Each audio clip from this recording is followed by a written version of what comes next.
हाँ जी विद्यार्थियों, स्वागत अभिनंदन आप सभी का online YouTube channel study bye Arun पर। प्रिय विद्यार्थियों, मनोविज्ञान विषय का हम अध्ययन कर रहे हैं।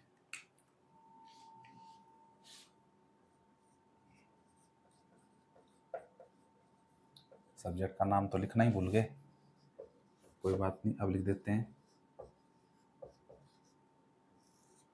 हाँ जी, तो मनोविज्ञान विषय का अध्ययन कर रहे हैं। जो भी नए व्यूवर्स हैं जिन्होंने अभी तक चैनल को सब्सक्राइब नहीं किया है, चैनल को सब्सक्राइब कर दें। साथ ही वीडियो अच्छा लगता है तो लाइक करें और दोस्तों के साथ शेयर करना ना भूलें।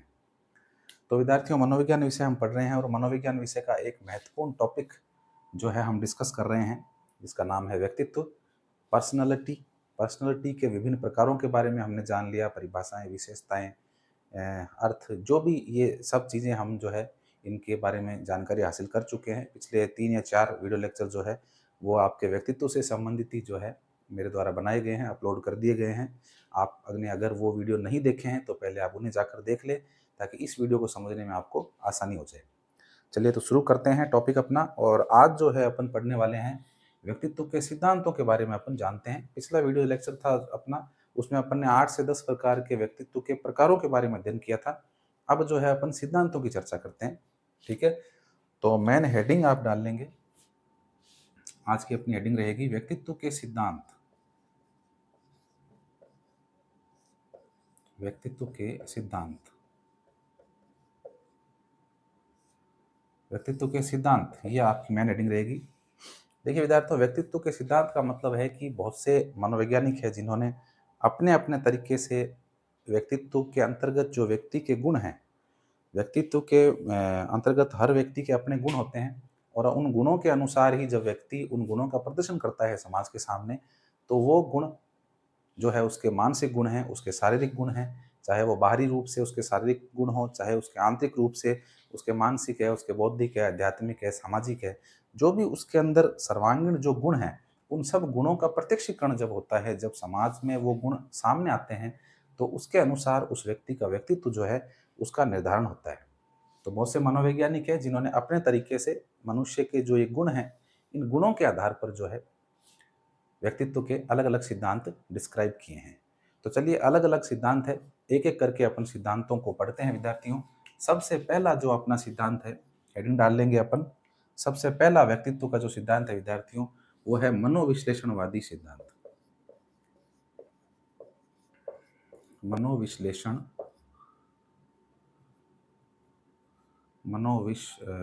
विश्लेषण, हाँ, मनोविश्लेषणवादी सिद्धांत। हाँ जी, मनोविश्लेषणवादी सिद्धांत है विद्यार्थियों अपना सबसे पहला सिद्धांत।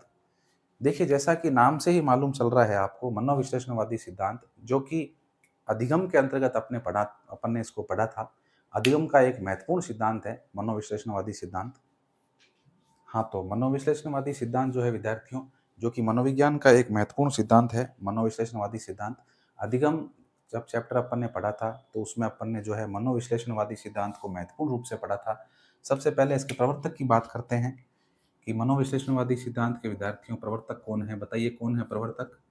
सिगमंड फ्रायड, बिल्कुल सही जवाब है। सिगमंड फ्रायड जो है विद्यार्थियों, ये इसके प्रवर्तक मान जाते हैं। कहाँ के निवासी है? वीना ऑस्ट्रिया के जो है ये रहने वाले हैं सिगमंड फ्रायड। और इन्होंने जो है एक महत्वपूर्ण सिद्धांत मनोविज्ञान को दिया था, जिसका नाम है मनोविश्लेषणवादी सिद्धांत। जैसा कि नाम से ही मालूम चल रहा है, मनोविश्लेषणवादी यानी कि व्यक्ति के मन से संबंधित है।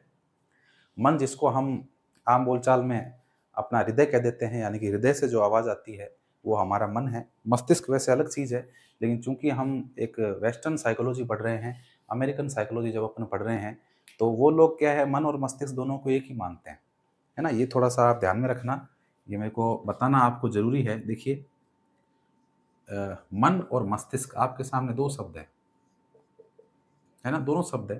तो क्या दोनों शब्द एक ही हैं?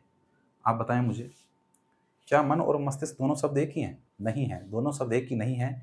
लेकिन चूंकि हम अमेरिकन साइकोलॉजी पढ़ रहे हैं, तो उन लोगों के लिए मन और मस्तिष्क जो है वो एक ही है। एक ही क्यों है विद्यार्थियों? क्योंकि हम जो है, हम कहते हैं मेरे मन से ये आवाज़ आ रही है, मैं अपने मन से इस काम को करूंगा। इसका मतलब, मन का मतलब है हृदय।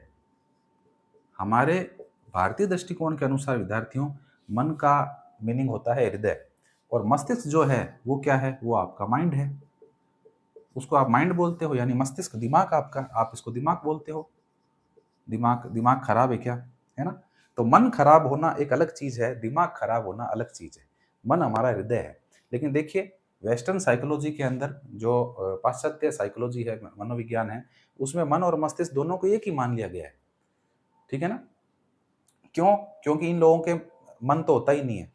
रियल में इन लोगों के मन नहीं होता है। ये जितने भी वेस्टर्न लोग हैं, पाश्चात्य वर्ग के लोग हैं, इनके मन नहीं होता है, इनके सिर्फ मस्तिष्क होता है। ये हर काम अपना दिमाग से करते हैं। इसलिए इसीलिए ये जो अपने बच्चों को जन्म होते ही बोर्डिंग स्कूलों में डाल देते हैं, हॉस्टलों में डाल देते हैं, पास में तो रखते ही नहीं है।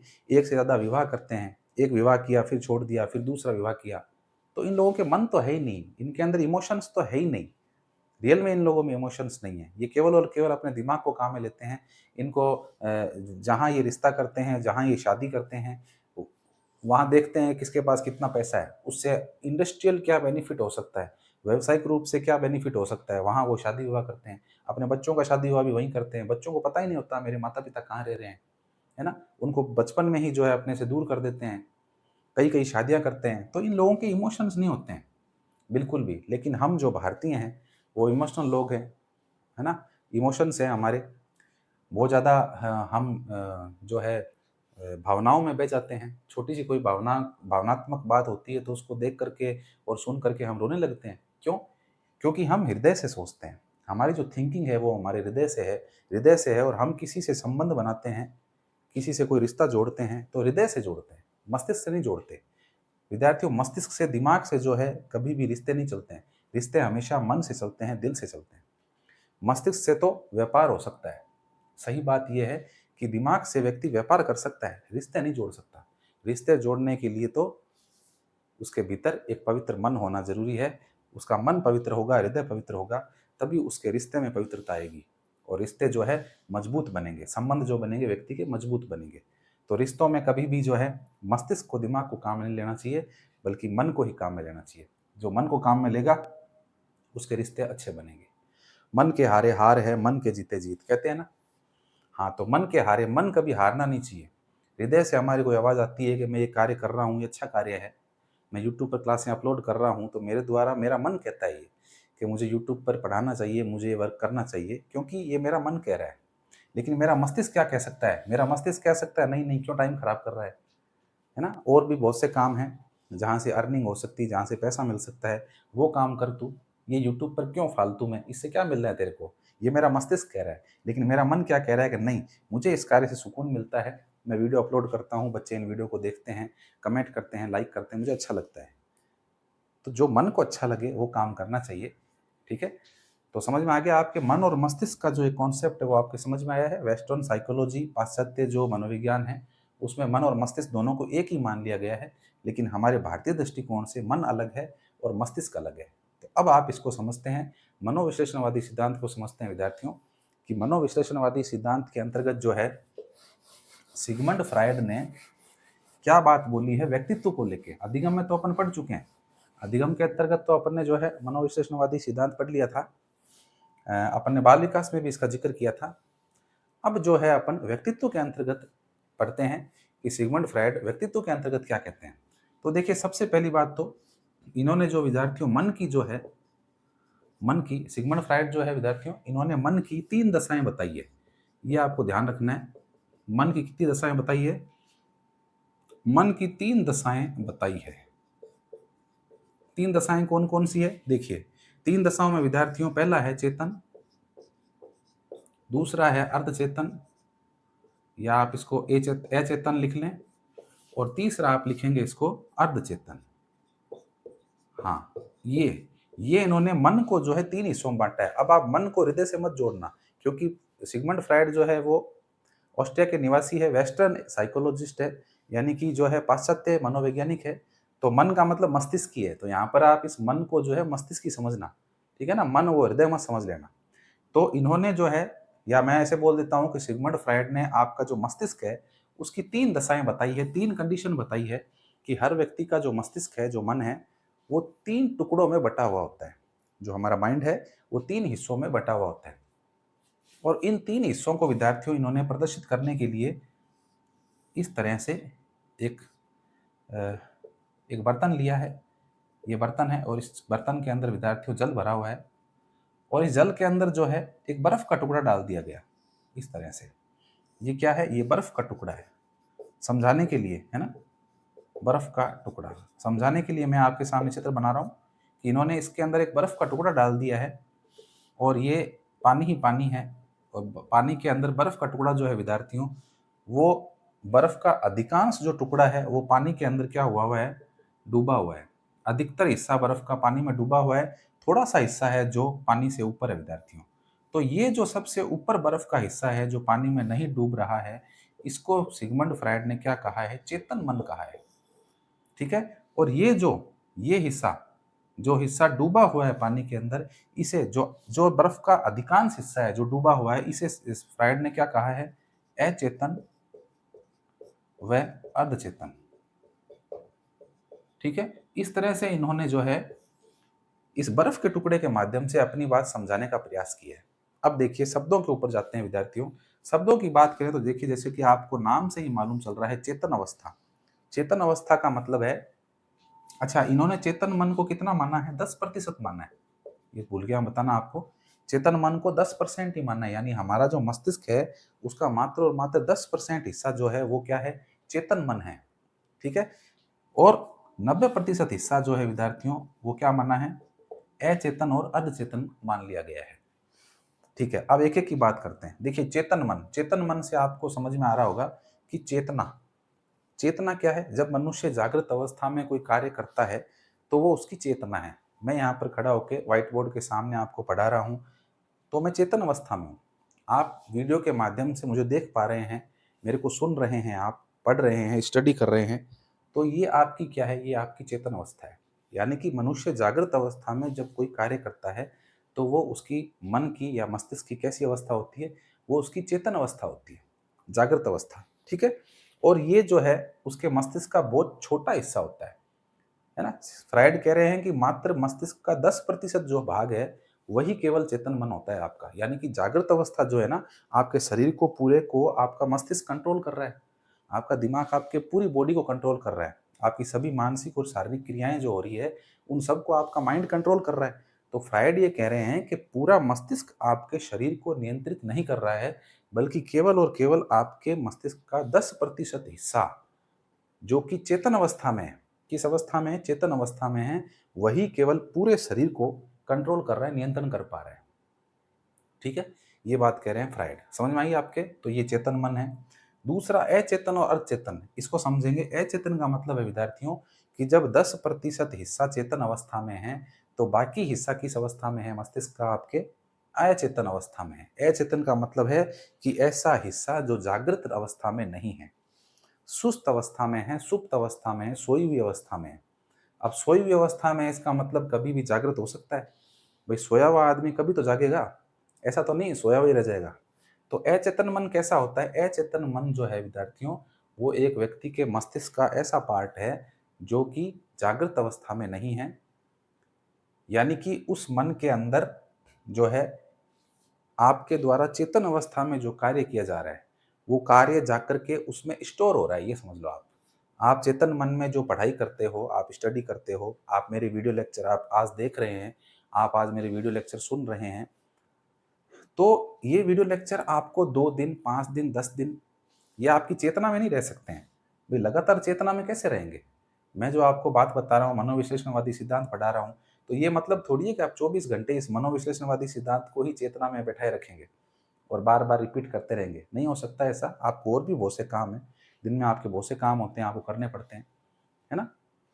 तो इसका मतलब है कि आप चेतन अवस्था में कोई गतिविधि, कोई कार्य आप करते हैं, कोई भी नॉलेज आप लेते हैं और चेतन अवस्था में उसे ग्रहण करने के बाद में उसे कहाँ भेज देते हैं? अपने मस्तिष्क के अचेतन पार्ट में भेज देते हैं। अब भेज क्या देते हैं? कोई धक्का थोड़ी देते हैं। वो अपने आप ही चला जाता है। चेतन मन से उठ के वो चीज़ें कहाँ चली जाती है? अचेतन मन में जाके स्टोर हो जाती है। ठीक है? और जब आपको उसकी आवश्यकता होती है चीज़ों की, तो आप सोचने लगते हैं, आप याद करते हैं ऐसे कि हाँ, वो हवा महल का निर्माण किसने करवाया था? प्रताप सिंह ने करवाया था। कितने मंजिल है? 5 मंजिल इमारत है, हवा महल कहाँ पे है, जयपुर में है, खिड़कियाँ कितनी है, 953 है, सोचते हो ना ऐसे? तो ऐसे जब आप सोचते हो तो इसका मतलब वो जो नॉलेज आपने चेतन अवस्था में लिया था, वो नॉलेज कहाँ स्टोर हो गया आपके मस्तिष्क में? अचेतन वाले पार्ट में जाकर स्टोर हो गया। और अचेतन पार्ट कितना है? 90% है। भई स्टोरेज तो बड़ी चाहिए ना। भई चेतन मन में तो इतनी ज़रूरत है नहीं, चेतन मन में तो जो काम आप कर रहे हो वही चेतन मन में है। ठीक है? तो ज़्यादा स्टोरेज की ज़रूरत नहीं है चेतन मन में। हाँ, जहाँ पर सारी चीज़ें जाकर के स्टोर हो रही है, इकट्ठी हो रही है, संग्रहित हो रही है, वो स्टोरेज क्या चाहिए, वो मेमोरी क्या चाहिए, बड़ी चाहिए। तो इसलिए अचेतन मन का पार्ट ज़्यादा है, 90% रखा गया है, ताकि आपकी चेतन मन की जो गतिविधियाँ हैं, जो क्रियाएँ हैं, वो जाकर कहाँ स्टोर हो जाए, आपके अचेतन मन में स्टोर हो जाए और जब आपको ज़रूरत पड़े, तो उनको आप काम में ले लो। समझ में आ गया? चलिए, तीसरा है अर्धचेतन। अर्धचेतन का मतलब है विद्यार्थियों एक ऐसी अवस्था जिसमें व्यक्ति ना तो जागृत होता है, ना तो जागा हुआ होता है, ना वो सोया हुआ होता है, उसे आप अर्धचेतन कह सकते हो। यानी कि आप देखिए जब आप सोना प्रारंभ करते हैं, जब आप बेड पे जाते हैं रात को सोने के लिए, तो जब आप सोना प्रारंभ करते हैं तो ऐसा तो नहीं है ना कि आप लेटे और आपको नींद आ गई, ऐसा नहीं होता। थोड़ी देर आपको लेटना पड़ता है, आँखें बंद करते हैं, थोड़े बहुत विचार आते हैं मन में आपके इधर-उधर के और वो विचार आने के बाद में आपको जो है नींद आती है। ठीक है? हाँ, ये बात और है बहुत थके हुए होते हो तो अचानक गिरते ही नींद आ जाती है, वो चीज़ अलग है। लेकिन थके हुए नहीं हो, नॉर्मल कंडीशन में आप सो रहे हो, तो सीधे ऐसे नहीं है कि बेड पे गिरे और नींद आ गई आपको, नहीं आएगी। काफ़ी सोचना विचारना पड़ेगा, है ना? और तब जाके नींद आती है। तो इधर-उधर से विचार आने लग जाते हैं, अपने आप ही विचार आते हैं, कोई ऐसे ज़रूरी नहीं है कि विचार को आप ज़रूर ज़बरदस्ती लेके आओगे। इधर-उधर के दिन भर की जो क्रियाकलाप होती है, वो सारी बातें अपने आप आपके मन माइंड में आने लगती है। आती है ना? हाँ, तो वो जो अवस्था है, यानी कि सोने के और नहीं सोने के बीच की जो अवस्था है, उस अवस्था को अपन अर्धचेतन अवस्था बोलते हैं। इस अवस्था के अंदर अधिकतर लोग बड़बड़ाते हैं, मुँह से कुछ ना कुछ बोलते हैं। ऐसे कई लोग होते हैं ना जो बड़बड़ाने की आदत होती है उनको, कुछ भी बोलने की आदत होती है, तो वो उनकी कौन-सी अवस्था होती है? अर्धचेतन अवस्था होती है। या फिर देखिए अर्धचेतन अवस्था का मतलब है कि सुबह-सुबह 4-5 बजे आपकी आँख खुल गई, नींद आई हुई होती है 4-5 बड़े बड़ी मतलब मीठी नींद होती है उस टाइम की, उस वक़्त आपको नींद आई हुई होती है और 4-5 बजे अचानक आपकी आँख खुली, कोई सपना देखा और एकदम से आप जाग गए। जाग गए मतलब आँखें नहीं खोली आपने, लेकिन वैसे आप जाग चुके हो। अब जाग गए हो तो वो अवस्था ऐसी है कि उस अवस्था में आपको नींद भी आ रही है, नींद आ भी रही है, नहीं भी आ रही, दोनों चीज़ें होती है। तो उस अवस्था में भी व्यक्ति क्या है बड़बड़ाता है, बहुत ज़्यादा बोलता है, बड़बड़ाने लगता है, मन ही मन में अपने आप से बातें करता है, तो वो अवस्था क्या होती है? अचेतन की अवस्था होती है। ठीक है? तो ये वाली अचेतन अवस्था तो ऐसी अवस्था है जिसमें व्यक्ति बिल्कुल नींद में सोया रहता है, गहरी नींद में। लेकिन अचेतन की अवस्था ऐसी होती है जिसके अंदर व्यक्ति थोड़ा-थोड़ा जागा हुआ रहता है। बड़बड़ाता है, इस तरह की गतिविधियाँ करता है, तो वो अचेतन अवस्था होती है। कई लोग नींद में चलते हैं, तो वो भी अवस्था कैसी होती है? अचेतन अवस्था होती है। ठीक है? तो ये मस्तिष्क की 3 अवस्थाएँ बताई विद्यार्थियों, अचेतन, अर्धचेतन को एक साथ ही मर्ज करके इन्होंने 90% बता दिया है और आपके चेतन अवस्था जो है उसको मात्र और मात्र 10% इन्होंने बताया है। ठीक है? तो ये मन के 3 भाग इन्होंने दिए हैं। अब देखिए इस चेतन अचेतन का कॉन्सेप्ट आपके अभी भी समझ में नहीं आया है, तो एक एग्ज़ाम्पल के माध्यम से मैं आपको समझाता हूँ। देखिए आपके पास सबके पास मोबाइल फ़ोन है, सबके पास विद्यार्थियों मोबाइल फ़ोन है, मोबाइल फ़ोन में बहुत सारे ऐसे बटन लगे हुए होते हैं। ठीक है, चलो मोबाइल फ़ोन है, मान लो बटन तो अब कहाँ होते हैं, ये तो पुराने वाला मोबाइल फ़ोन है। स्मार्टफ़ोन आ गए अब तो सबके पास में, बटन कहाँ हैं? तो मान लीजिए आप मार्केट में कोई मोबाइल खरीदने जाते हैं, तो मोबाइल जब खरीदते हैं आप, तो मोबाइल के डब्बे के ऊपर लिखा हुआ होता है विद्यार्थियों रैम। रैम लिखा हुआ होता है मान लो 4 जीबी और फिर नीचे लिखा हुआ होता है रोम। रोम मान लो लिखा हुआ है 128 जीबी। ठीक है? और फिर और बाकी चीज़ें डिस्प्ले 7 इंच की है, बैटरी 5000 एमएच है ना? मेमोरी कार्ड इतने का लगता है, इतना सपोर्ट करता है, वो सारी चीज़ें लिखी होती है। लेकिन मुख्य रूप से हमारे सामने 2 चीज़ें होती है और जब भी मोबाइल खरीदते हैं, तो हमें इतना ज्ञान तो हो गया है, चाहे वो व्यक्ति टेक्निकल जानकारी रखता हो, चाहे नहीं रखता हो, उसको इतना ज्ञान ज़रूर है कि भैया रैम जो है वो ज़्यादा होनी चाहिए। रैम ज़्यादा होगी तो जो एप्लीकेशन है, वो अच्छे से रन करेगी, अच्छे से चल पाएगी, गेम अच्छे से खेल पाएँगे, वीडियो प्ले वगैरह अच्छे से हो पाएगी, ये बात सबको मालूम है। तो ज़्यादा होनी चाहिए, 6 या 8 जीबी, 12 जीबी तक हो तो और ही अच्छी बात है। और रोम का मतलब है इंटरनल मेमोरी, यानी कि जब हम कोई गाना स्टोर करेंगे, सेव करेंगे, तो वो गाना कहाँ जाके सेव होगा? कोई वीडियो सेव करेंगे तो वो कहाँ सेव होगा? तो वो जो मेमोरी होती है उसको रोम बोलते हैं या फिर आप उसको इंटरनल मेमोरी बोल सकते हो, यानी फ़ोन के अंदर ही पहले से मौजूद है। इंटरनल मेमोरी, अलग से मेमोरी कार्ड नहीं लगा है, उसके अंदर ही मौजूद है, तो उसको आप रोम बोलते हो, रीड ओनली मेमोरी। और ये random access memory full form है। तो ये रोम भी ज़्यादा होनी चाहिए, 128, 256, 512, अब तो जो है 1 टीबी तक भी आने लगी है, 1 टेराबाइट तक। लेकिन कम से कम 128 जीबी तो होनी ही चाहिए, ये थिंकिंग है हमारी आजकल की। जो जो व्यक्ति जानकारी रखता है उसको भी, और जो नहीं रखता है उसको भी, है ना, ये चीज़ तो उसको सबको पता होती है। तो अब आप देखिए इस चेतन और अचेतन को इससे जोड़ के देखिए आप, कि मान लीजिए चेतन मन का मतलब है कि रैम, रैम को आप चेतन मन कह दीजिए, इसको आप क्या कहेंगे, चेतन मन कहेंगे। क्यों कहेंगे विद्यार्थियों, क्योंकि जब भी आप कोई सॉफ्टवेयर, कोई भी एप्लीकेशन, कोई ऐप, चाहे व्हाट्सएप है, इंस्टाग्राम है, फेसबुक है, यूट्यूब जो आपने अभी ओपन कर रखा है मोबाइल में, आप देख रहे हैं मेरे को, तो यूट्यूब क्या है, अपने आप में एक एप्लीकेशन है, एक सॉफ्टवेयर है, एक प्रोग्राम है जिसको आपने ओपन किया है। तो ये प्रोग्राम कौन सी मेमोरी से आया है, किस मेमोरी में चल रहा है ये, तो ये रैम के अंदर चल रहा है। यानी कि वर्तमान के अंदर आपके मोबाइल में जितने भी एप्लीकेशन, जब आप उनको चलाते हो, जब आप उनको रन करते हो, तो वो कहाँ चलते हैं, कौन सी मेमोरी में चलते हैं, वो चलते हैं रैम के अंदर। तो रैम जितनी ज़्यादा होगी उतने ही बड़े बड़े एप्लीकेशन, सॉफ्टवेयर जो है, प्रोग्राम जो है, वो आप ओपन कर पाएंगे। ये बात पता है आपको? ठीक है। तो चेतन मन को आप रैम मान लीजिए, यानी कि वर्तमान में जो आप कार्य कर रहे हैं, आप यूट्यूब के माध्यम से मुझे देख रहे हैं, यानी कि ये आपके मोबाइल फ़ोन की कौन-सी अवस्था है, चेतन अवस्था है, जागृत अवस्था है। चलिए रोम को मान लीजिए, रोम का मतलब है आपके मोबाइल में जो 128 जीबी का स्टोरेज है, उसको, रोम को आप अचेतन मान लीजिए। आप इसको अचेतन मन मान लीजिए, क्योंकि जिस तरह से अचेतन मन के अंदर, हमारे चेतन मन में जो हमने ज्ञान अर्जित किया है, उस ज्ञान को हम अचेतन मन में भेज देते हैं लंबे समय तक याद रखने के लिए। उसी तरह से हमारे मोबाइल में भी अगर कोई वीडियो हमें अच्छा लगा, तो उसको हम डाउनलोड कर लेते हैं, और डाउनलोड होने के बाद वो कहाँ चला जाता है, मोबाइल की रोम में जाकर स्टोर हो जाता है, यानी उसकी इंटरनल मेमोरी में जाके स्टोर हो जाता है। और जब हमें आगे उसकी ज़रूरत पड़ती है, तो हम उसको जो है प्ले कर देते हैं और वो चलने लगता है। ठीक है? तो इसका मतलब रोम क्या है आपका, अचेतन मन है। अचेतन मन आप कह सकते हो, बाद में जब ज़रूरत पड़ेगी तो वहाँ से हम उसको प्ले कर लेंगे, हम उसको वहाँ से चला लेंगे।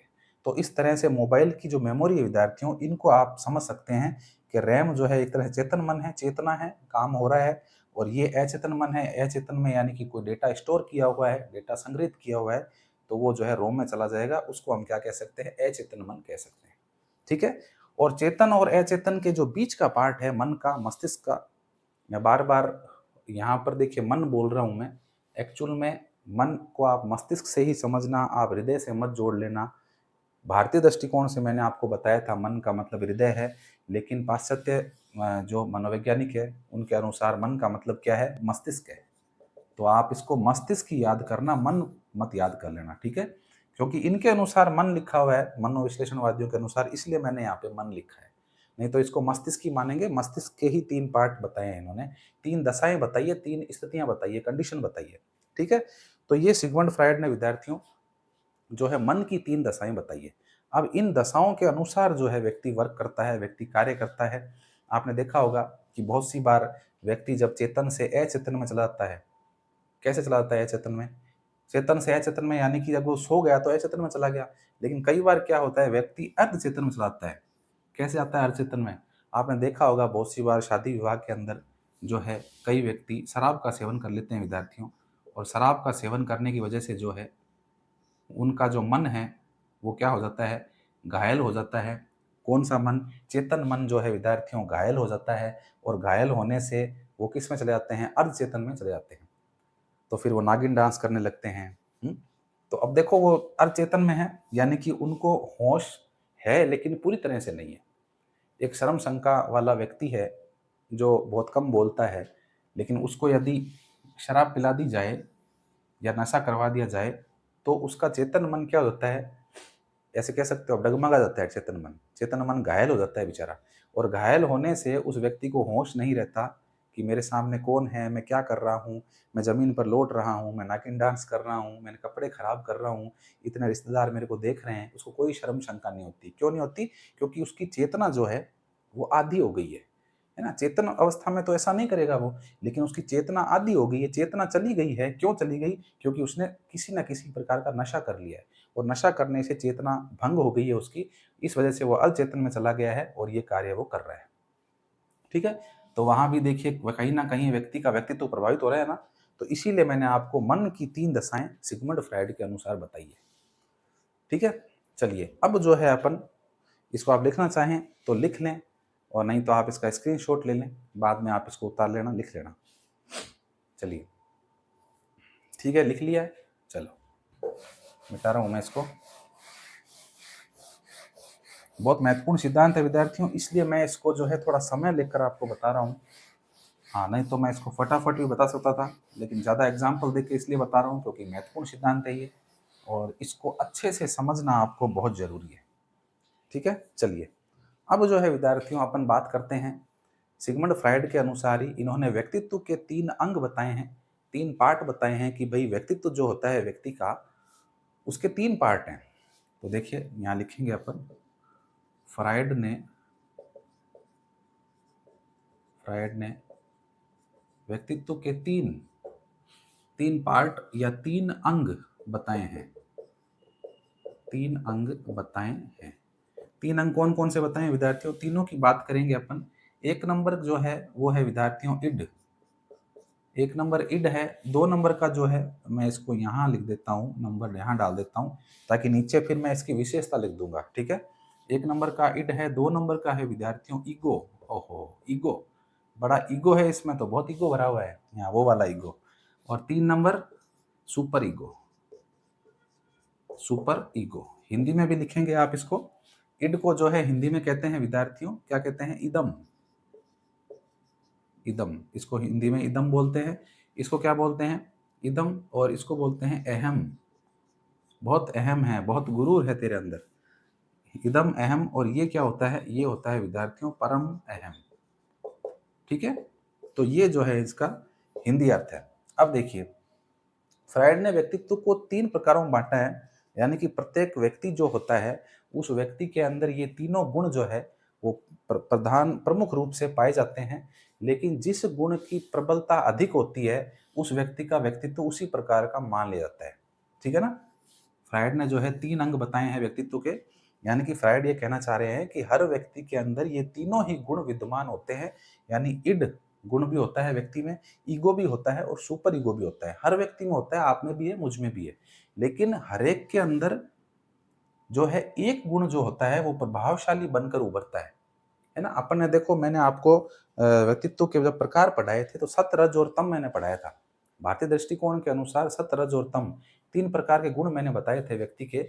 वहां भी मैंने आपको बताया था कि तीनों ही गुण जो है प्रत्येक व्यक्ति में पाए जाते हैं, लेकिन जिस गुण की प्रधानता अधिक हो जाती है, जो गुण व्यक्ति में विशेष रूप से पाया जाता है, या फिर आप कह दें जिस गुण की प्रधानता हो जाती है, जो जो गुण ज़्यादा बढ़ जाता है जिस व्यक्ति के अंदर, तो उस व्यक्ति की प्रवृत्ति या उस व्यक्ति का व्यक्तित्व जो है उसी प्रकार का हो जाता है ना। पढ़ा था आपने? नहीं पढ़ा है तो वो वीडियो देख ले पहले, आप व्यक्तित्व के प्रकारों वाली वीडियो देख ले, ताकि आपको व्यक्तित्व के सिद्धांत समझने में आसानी हो जाएगी।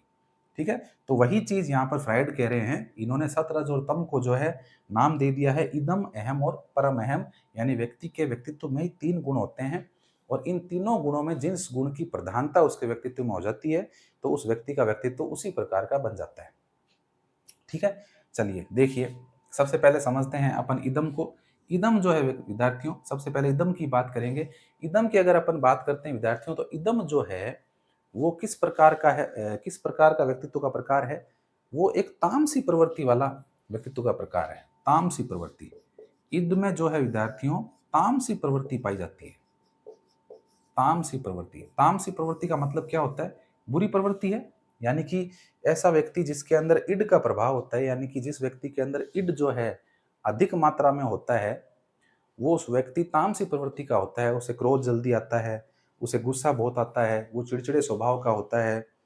उसके अंदर जो इच्छाएं हैं उसकी, वो इच्छाएं समाज सम्मत नहीं होती, यानी समाज विरोधी वो कार्य करता है। इदम जिस व्यक्ति के अंदर, जिसके व्यक्तित्व में इदम का प्रभाव ज्यादा होता है, वो व्यक्ति समाज के खिलाफ कार्य करता है। आप ये कह सकते हैं कि एक अपराधी किस्म का जो व्यक्ति होता है, उस व्यक्ति के व्यक्तित्व में इदम की प्रधानता होती है, ये आप कह सकते हैं मुख्य रूप से। दूसरी बात, ऐसे जो व्यक्ति होते हैं इनकी शारीरिक इच्छाएं प्रबल होती है ना। जैसे आप छोटे बच्चे को देखिए, छोटा बच्चा किस चीज़ की जिद कर लेता है तो उसे वो चीज़ चाहिए तो चाहिए। इसका मतलब बचपन के अंदर जो है विद्यार्थियों, ये क्या होता है, बचपन में जो है प्रधान होता है। यानी छोटे बच्चों के अंदर जो छोटे बच्चे पशुओं के जैसा व्यवहार करते हैं, है ना, छीन लिया, झपट लिया, मार दिया, पीट दिया, इस तरह का व्यवहार करते हैं। इसका मतलब उनके व्यवहार के अंदर, उनके अंदर, व्यक्तित्व के अंदर कौन से गुण की प्रधानता है? इदम की प्रधानता जो है ज़्यादा हो गई। ठीक है, तामसी प्रवृत्ति का ये जो मन जो है या व्यक्तित्व का प्रकार है, ये कैसा है? तामसी प्रवृत्ति का है। एक अपने बात करें विद्यार्थियों, सुखवादी सिद्धांत पे काम करता है। सुखवादी सिद्धांत, सुखवादी सिद्धांत किस पे काम करता है? सुखवादी सिद्धांत पे काम करता है, यानी कि इसे सुख चाहिए। एक छोटा बच्चा है, उसे अगर कोई चीज़ की जिद कर लेता है, मान लीजिए उसको आइसक्रीम खानी है, तो आइसक्रीम खाने के लिए वो जिद करेगा, भले ही चाहे उसका गला खराब हो, चाहे वो जुकाम, खांसी, बुखार हो, उसको कुछ भी हो। क्यों? क्योंकि उसको सुख की प्राप्ति चाहिए। उसके सुख प्राप्त करने की इच्छा है, उसे ठंडक चाहिए आइसक्रीम के द्वारा। वो चीज़ उसके लिए नुकसान कर सकती है, लेकिन फिर भी उसे वो चीज़ चाहिए। क्यों चाहिए? क्योंकि उसके व्यक्तित्व के अंदर इदम की प्रधानता क्या है? ज़्यादा है। ठीक है? यानी कि इसका मतलब इस ये जो मन होता है विद्यार्थियों, इसमें शारीरिक इच्छा क्या होती है? प्रबल होती है। शारीरिक इच्छा जो होती है विद्यार्थियों, व्यक्ति की जो शारीरिक इच्छाएं हैं वो क्या होती है? इस मन के अंदर प्रबल होती है। तामसी प्रवृत्ति का मन है ये। इसको जो है विद्यार्थियों अबोध अबोध आत्मा भी कहते हैं। अबोध आत्मा, इस मन को जो है आप लिखेंगे अबोध, अबोध आत्मा। अबोध आत्मा भी जो है इसको कहा जाता है। अबोध का मतलब है कि कोई ज्ञान नहीं होता है। ये मन जिस व्यक्ति में होता है वो व्यक्ति में ज्ञान कम होता है। आप ये कह सकते हैं कि छिछोरापंथी वाले जो व्यक्ति हैं, यानी जिनमें छिछोरापन होता है, जिनमें धैर्य की कमी होती है, जो कि हर कार्य में उतावलापन दिखाते हैं, और जो है केवल और केवल अपने बारे में सोचते हैं, सेल्फिश जिनका नेचर होता है, सेल्फिश स्वार्थी प्रवृत्ति के जो लोग होते हैं, इसका मतलब ऐसे लोग जो केवल खुद के सुख की कामना करते हैं, औरों से कोई लेना देना नहीं होता है, उस व्यक्ति के व्यक्तित्व में किसकी प्रधानता होती है? इड की प्रधानता जो है अधिक पाई जाती है। ठीक है? तो समझ में आ गया आपके अनुसार? फ्राइड के अनुसार आपके समझ में आ गया? इड का मतलब क्या है? इड का मतलब तामसी प्रवृत्ति का मन है ये। यानी कि व्यक्तित्व का एक ऐसा पार्ट है जिस व्यक्ति के व्यक्तित्व में इदम की प्रधानता होती है, वो तामसी प्रवृत्ति का व्यक्ति होता है, अपराधी प्रवृत्ति का व्यक्ति होता है। वो उसकी जो इच्छाएं हैं वो अनंत होती है, वो सुख प्राप्ति चाहता है। वो जो है, ये जो मन है, ये बचपन में जो है मुख्य रूप से प्रधानता लिए हुए रहता है। यानी कि छोटा बच्चा जो है उसके अंदर इस मन का प्रभाव ज़्यादा होता है। मानसिक जो है इच्छाएं विद्यार्थियों इस अवस्था में कमजोर होती है, शारीरिक इच्छाएं ज़्यादा प्रबल होती है। शारीरिक इच्छाएं प्रबल होती है क्योंकि बच्चे ने अगर जिद कर ली बीमार होते हुए भी आइसक्रीम की, तो वो मानेगा नहीं आपकी बात कि भाई मैं बीमार हूँ, आइसक्रीम ना खाऊं। क्यों? क्योंकि मानसिक इच्छा उसकी क्या है? कमजोर है, और शारीरिक इच्छा कैसी है? उसकी प्रबल है। ठीक है? और इसको अबोध आत्मा इसलिए कहते हैं क्योंकि अबोध यानी कि ज्ञान नहीं होता है इस अवस्था में। इस मन में ये जो मन जिस व्यक्ति में पाया जाता है, जिसमें प्रबलता होती है, वो व्यक्ति जो है किसी भी कार्य को धैर्यपूर्वक नहीं कर पाता है, अबोध तरीके से, मतलब कि उसको ज्ञान नहीं होता किस चीज़ का। ठीक है? तो समझ में आया आपके?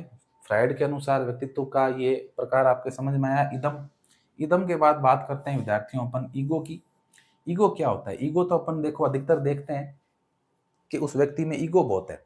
यानी कि जिस व्यक्ति में ईगो की प्रधानता होती है, उस व्यक्ति के अंदर उसकी जो शारीरिक और मानसिक इच्छाएं हैं ना, उनके अंदर बहुत तालमेल होता है। ये अपने को समझना पड़ेगा कि जो ईगो प्रधान व्यक्ति होता है, यानी जिसके व्यक्तित्व में ईगो की प्रधानता होती है, वो आपको शांत चित्त दिखेगा। पहली बात तो धैर्यवान दिखेगा, उसमें धैर्य होगा बहुत, और वो चीज़ों को बहुत सोच समझ के काम करेगा। ठीक है ना? यानी कि उसकी जो शारीरिक इच्छाएं हैं और जो मानसिक इच्छाएं हैं, उनमें संतुलन होगा। वो इतनी जल्दी अपनी धैर्य को नहीं खोएगा।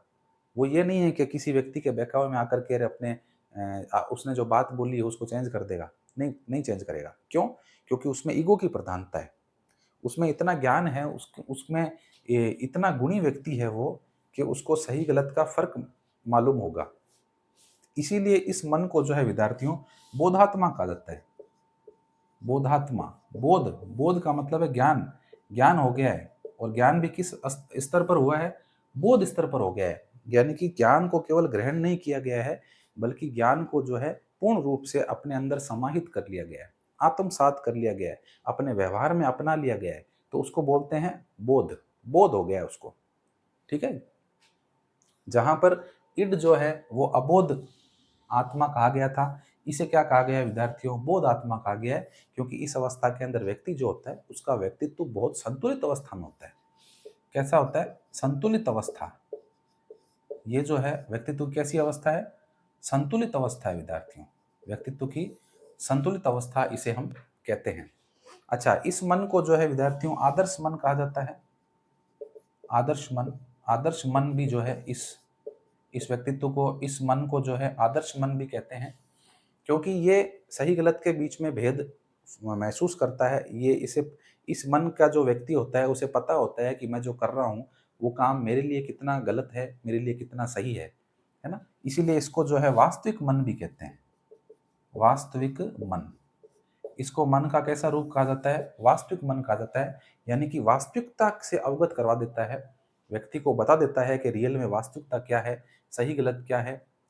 संसार में जो उसके सामने कठिनाइयाँ आती है, व्यक्ति के सामने बाधाएं आती है, तो उन बाधाओं से उसे किस तरह चुनौतीपूर्ण मुकाबला करना है, और उन वो बाधाएं क्या है रियल में, किसी समस्या के पीछे कारण क्या है, उसके बारे में जानकारी हो जाती है। इसीलिए इस मन को जो है विद्यार्थियों वास्तविक मन भी जो है कहा जाता है, ठीक है।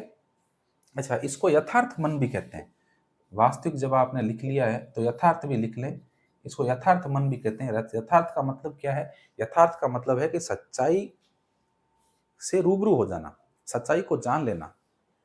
यथार्थता का मतलब है सच्चाई को जान लेना, यानी कि इस संसार में कोई भी चीज या कोई भी व्यक्ति जो व्यवहार कर रहा है, वो व्यवहार वो किस प्रकार से कर रहा है और उस व्यवहार को किस कारण से कर रहा है, इस चीज को जान लेना क्या कहलाता है? यथार्थता कहलाता है। यथार्थ से परिचय हो जाना, सत्य से परिचय हो जाना, इसी को हम यथार्थ बोलेंगे। तो ये मन जो है, ये मन जिस व्यक्ति में होता है, वो व्यक्ति किस प्रकार का होता है? यथार्थवादी चिंतन करने वाला व्यक्ति होता है, यानी कि मानसिक और शारीरिक जो इच्छाएं हैं उसके बीच में क्या कर लेता है, इसके बारे में लिखेंगे आप। शारीरिक व मानसिक इच्छाओं, शारीरिक और मानसिक इच्छाओं के बीच संतुलन, संतुलन रखता है, संतुलन रखता है, ठीक है। तो ये एक पॉइंट और लिख लेना आप कि जो जिस व्यक्ति के व्यक्तित्व में ईगो की प्रधानता होती है, वो व्यक्ति शारीरिक और मानसिक जो इच्छाएं हैं उसकी, उसके बीच में क्या बना सकता है? संतुलन बना सकता है, ठीक है। तो अब इस उम्र के व्यक्ति को, या फिर आप कह सकते हो जिस व्यक्ति में ईगो की प्रधानता होती है, वो व्यक्ति अगर बीमार है और उस व्यक्ति को कहा जाए कि तो आइसक्रीम खाएगा, तो बताओ वो खाएगा क्या आइसक्रीम? उसकी इच्छा तो हो रही है, शारीरिक इच्छा तो है उसकी, गर्मी का टाइम है, आइसक्रीम खा लेनी चाहिए, लेकिन उसकी मानसिक इच्छा भी क्या है? मजबूत है, कमजोर नहीं है इसकी तरह। यहाँ पर मानसिक इच्छा क्या थी? कमजोर थी, है ना। शारीरिक इच्छा प्रबल है, और यहाँ पे आप लिख लेंगे मानसिक इच्छा। मानसिक इच्छा क्या होती है विद्यार्थियों? कमजोर होती है ना। तो यहाँ पर शारीरिक इच्छा तो प्रबल है, साथ में मानसिक इच्छा भी प्रबल है, दोनों इच्छाएं प्रबल है। इसलिए वो व्यक्ति मना कर देगा, नहीं ये आइसक्रीम मैं नहीं खा सकता क्योंकि इससे मुझे नुकसान हो सकता है, ठीक है। तो शारीरिक और मानसिक इच्छाओं के बीच में क्या करता है ये मन? संतुलन रखता है। चलिए आगे बात करते हैं सुपर ईगो की विद्यार्थियों। सुपर ईगो जो है, जिसे अपन परम अहम कहते हैं, और ये जो है व्यक्तित्व का ऐसा प्रकार है जिसे विद्यार्थियों हम आदर्श रूप कह सकते हैं। इसको हम आदर्श रूप, व्यक्तित्व का कैसा रूप है ये? इसको हम आदर्श रूप कह सकते हैं, यानी कि मन का एक आदर्शवादी रूप जो है वो सुपर ईगो है। ये जिस व्यक्ति में पाया जाता है, वो व्यक्ति एक तरह से आप देवत्व, देवत्व प्रधानता होती है, यानी कि देवता रूपी जो मन है वो आपका क्या कहलाएगा? सुपर ईगो कहलाएगा। यानी कि इसके अंदर जो व्यक्ति के अंदर भाव होते हैं वो बहुत आदर्शवादी भाव होते हैं। अब आप किसी व्यक्ति को देखते हैं समाज सेवा करने वाला, जो समाज सेवी व्यक्ति होता है वो समाज में, परिवार में, पड़ोस में, हर जगह किसी की हेल्प करता रहता है। क्यों करता है? क्योंकि उस व्यक्ति के अंदर सुपर ईगो की प्रधानता है। उसका जो व्यक्तित्व है उसमें सुपर ईगो आ गया है, परम अहम आ गया है, यानी कि उस व्यक्ति का व्यवहार कैसा हो गया? देवत्व हो गया है, देवता के समान हो गया है, हर किसी का कल्याण करना है, ठीक है। यानी कि उसके अंदर जो है विद्यार्थियों मूल्य सर्वोपरि हो गए, मूल्यों की प्रधानता आ गई है। मूल्य समझते हो आप? मूल्य का मतलब है, मूल्य का मतलब है चोरी ना करना, ईमानदारी से कार्य करना, बड़ों का सम्मान करना, इज्जत देना, छोटों से प्यार करना, पशु पक्षियों के प्रति प्रेम का भाव रखना, सच्चाई का साथ देना, ठीक है? ये सारी चीज़ें मूल्य है आपके।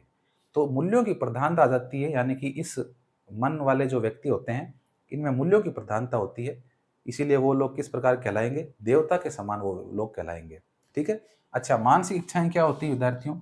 मानसिक इच्छाएँ जो होती है, इस मन के जो लोग होते हैं, उनकी मानसिक इच्छाएँ कैसी होती है? उनकी मानसिक इच्छाएँ तो विद्यार्थियों कैसी होती है? प्रबल होती हैं। मानसिक इच्छाएँ तो प्रबल होती है, लेकिन शारीरिक इच्छाएँ कैसी हो जाती है? शारीरिक इच्छाएँ जो है, वो कमज़ोर हो जाती है। शारीरिक इच्छा कैसी हो जाती है? शारीरिक इच्छा जो है विद्यार्थियों, कमज़ोर हो जाती है। ये लिख लेना आप, कि जो सुपर ईगो प्रकार के मन या व्यक्तित्व के लोग हैं, उनकी जो मानसिक इच्छाएँ हैं, वो तो प्रबल होती है, लेकिन शारीरिक इच्छाएँ कैसी हो जाती है? शारीरिक इच्छाएँ जो है वो कमज़ोर हो जाती है। यानी कि अगर किसी व्यक्ति के अंदर सुपर ईगो की प्रधानता है, वैसे अधिकतर अगर देखा जाए तो व्यक्ति का जो एक वृद्धावस्था वाला जो पार्ट है, बुढ़ापे की जो स्थिति है, अवस्था है, उस अवस्था में व्यक्ति के अंदर जो है सुपर ईगो पाया जाता है।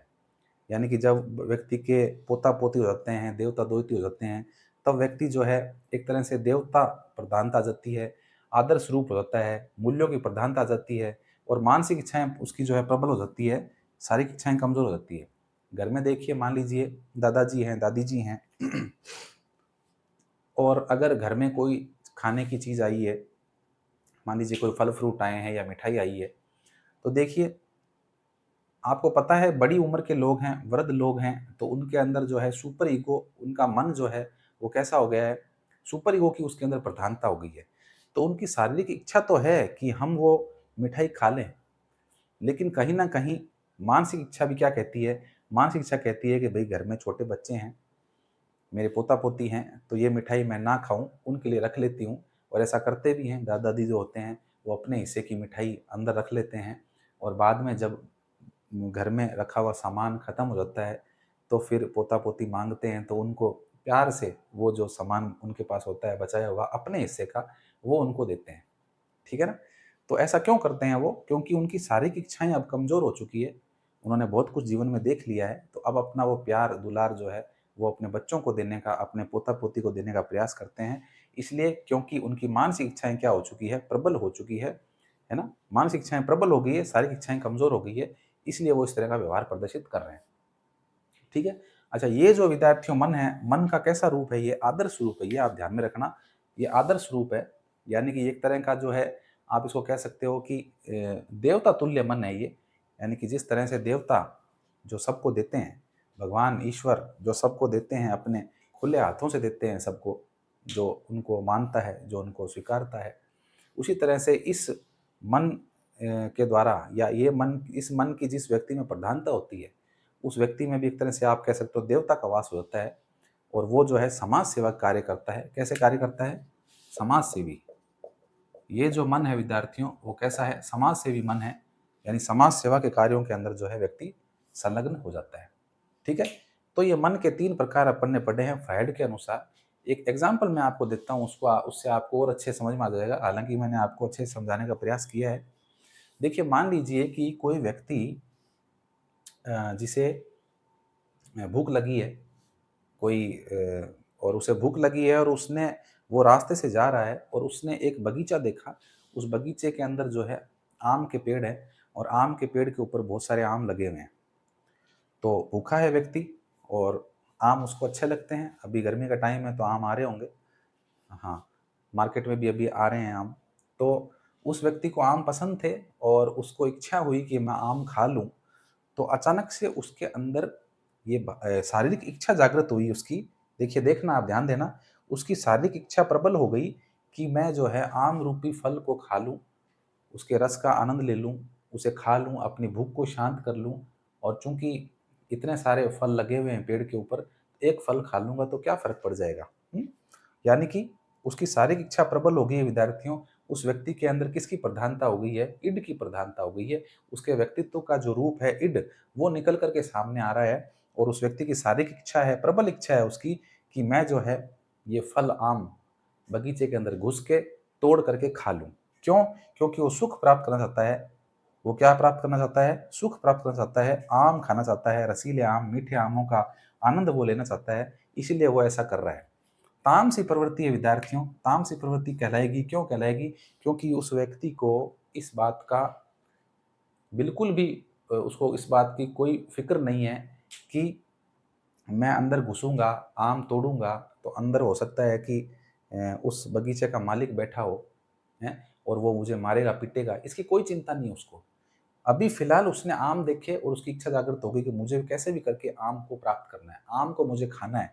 इसका मतलब चोरी की प्रवृत्ति उसके अंदर पाई जा रही है। उसका मन उसे कह रहा है, ये इदम जो है उसे कह रहा है कि भैया वो आम जो है उसे तोड़ के ले आ और खा ले, खा करके अपना पेट भर ले, अपनी इच्छा पूरी कर ले और सुख जो है उस आम से मिलने वाला है, मीठे मीठे फल का, वो सुख प्राप्त कर ले। इसका मतलब तामसी प्रवृत्ति पाई जा रही है उस व्यक्ति के अंदर। ठीक है। अच्छा, अबोध है। अबोध का मतलब उसे कोई लेना देना नहीं है, उसे ज्ञान नहीं है इस चीज का कि भाई आगे क्या होगा। अंदर वो व्यक्ति बैठा है, वो डंडे मारेगा, वो मारेगा पीटेगा, वो कुछ भी करेगा, चोर बना देगा, समाज के अंदर बेइज्जती हो जाएगी, परिवार में, है ना, आस पड़ोस में, कोई मतलब नहीं है। अबोध है, बिल्कुल अबोध मन है ये, इसीलिए इसको अबोध मन कहते हैं। तो समझ में आया आपको इस एग्जाम्पल के माध्यम से कि अब उस व्यक्ति के अंदर जो है इड की प्रधानता पाई जा रही है प्रारंभ में। अब देखिए आगे, आगे क्या होता है विद्यार्थियों, वही व्यक्ति, उसका जब ईगो जागृत होता है, ईगो यानी कि उसके व्यक्तित्व का एक प्रकार अहम जब उसका जागृत होता है, तो वो व्यक्ति क्या सोचता है, वो व्यक्ति सोचता है कि नहीं नहीं यार, ये काम ठीक नहीं है, मैं अंदर घुसूंगा, तोड़ के मैं आम को खाऊंगा तो अंदर हो सकता है कि इस बगीचे का मालिक बैठा हो और वो वहाँ से कोई गाली गलौज करना शुरू कर दे या फिर मुझे पकड़ ले, मुझे मारपीट करे और समाज में, पड़ोस में जो है मेरा नाम बदनाम हो। या फिर अगर वो व्यक्ति छोटा है उम्र का, तो वो सोचेगा मेरे माता पिता भी मुझे डांट मारेंगे कि भाई तेरे को ऐसी क्या ज़रूरत थी जो वहाँ जाकर के तूने जो है इस तरह से चोरी करने की सोची, है ना। तो देखिए ईगो, ईगो में आदर्श मन क्या कह रहा है, ये मन कह रहा है कि भाई वास्तविक मन है, ये वास्तविकता से रूबरू करवा दिया है कि अगर तू इस फल को तोड़ेगा, आम को, बगीचे में जाएगा, तो वहां पर जो मालिक बैठा है वो तुझे मारेगा पीटेगा, गाली गलौज करेगा, तेरी बेइज्जती भी वो करेगा। तो यानी कि वास्तविकता से इसने रूबरू करवा दिया है। यथार्थ मन इसको इसलिए कहेंगे क्योंकि यथार्थवादी जो बात थी वो इसने सामने ला के रख दी है कि अगर तू अंदर कूदेगा, बगीचे में जाएगा, फल तोड़ेगा तो चोर माना जाएगा और चोर मानकर वो तेरी पिटाई करेगा। यानी कि यथार्थता, सत्य से जो है परिचित करवा दिया इस मन ने। ठीक है, बोधात्मा, बोध करवा दिया है, ज्ञान करवा दिया है उस व्यक्ति को कि तेरे को फल जो है वो तोड़कर नहीं खाना चाहिए, तू चोरी कर रहा है, तेरे द्वारा ये जो काम किया जा रहा है ये बहुत गलत है ना। तो यहाँ पर उस व्यक्ति का अहम जागृत हो गया है। चलिए अब देखिए आगे, आगे क्या सोचता है, आगे वो व्यक्ति सोचता है, ईगो जब उसका एक्टिव हो गया, उसके व्यक्तित्व में ईगो का प्रभाव आ गया, तो अब आगे उसके अंदर, उसके व्यक्तित्व में विद्यार्थियों परम अहम जो है, सुपर ईगो जो है उसका प्रभाव आ जाएगा और वो व्यक्ति जो है वो कैसा हो जाएगा, देवत्व रूपी बातें सोचने लग जाएगा। यानी कि अब वो क्या सोचेगा, अब वो सोचेगा कि मेरी प्रतिष्ठा खराब हो सकती है ना, चोरी करना ठीक नहीं है, चोरी करना बहुत बुरी बात है, अच्छी बात नहीं है। भगवान ने हमें 2 हाथ दिए हैं, 2 पैर दिए हैं, हमें मेहनत करनी चाहिए, मेहनत करके पैसे कमाए हैं, उन पैसों से हमें आगे जाकर कोई दुकान है तो वहाँ जाकर मुझे फल खरीदना चाहिए, आम, और वो खा करके अपनी इच्छा को शांत करना चाहिए। ये जो मैं कार्य कर रहा हूँ चोरी वाला, ये अच्छा नहीं है। तो लास्ट में देखिए जो सुपर ईगो के माध्यम से जो है इस व्यक्ति के व्यक्तित्व में सुपर ईगो जागृत हो गया है, तो व्यक्ति कैसा है, समाज सेवा का उसका रूप जो है दिखाई दिया है। यानी कि मुझे खरीद करके फल खाना चाहिए, मुझे पैसे चुकाने चाहिए, यानी कि समाज के बारे में वो सोच रहा है। देवत्व प्रधानता आ गई है, यानी कि चोरी नहीं करनी चाहिए, बुरी बात है ना। तो देवत्व की प्रधानता आ गई, उसके अंदर देवता जैसी बातें करने लग गया है। मूल्य, मूल्य जागृत हो गए हैं, यानी कि चोरी नहीं करना, चोरी करना ये भी एक प्रकार का गलत करते हैं और चोरी नहीं करना एक मूल्य, उसका सकारात्मक मूल्य है जो जागृत हो गया है उसका। और उसकी मानसिक इच्छा जो है विद्यार्थियों क्या हो गई है, मानसिक इच्छा उसकी प्रबल हो गई है और शारीरिक इच्छा क्या हो गई है, कमजोर हो गई है। उसके शरीर को आवश्यकता थी आम की, वो आवश्यकता कम हो गई है और मानसिक इच्छा उसकी जो है प्रबल हो गई है कि हमें चोरी नहीं करनी चाहिए, हमें जो है मेहनत से, अपने मेहनत से जो है कार्य करना चाहिए। ठीक है।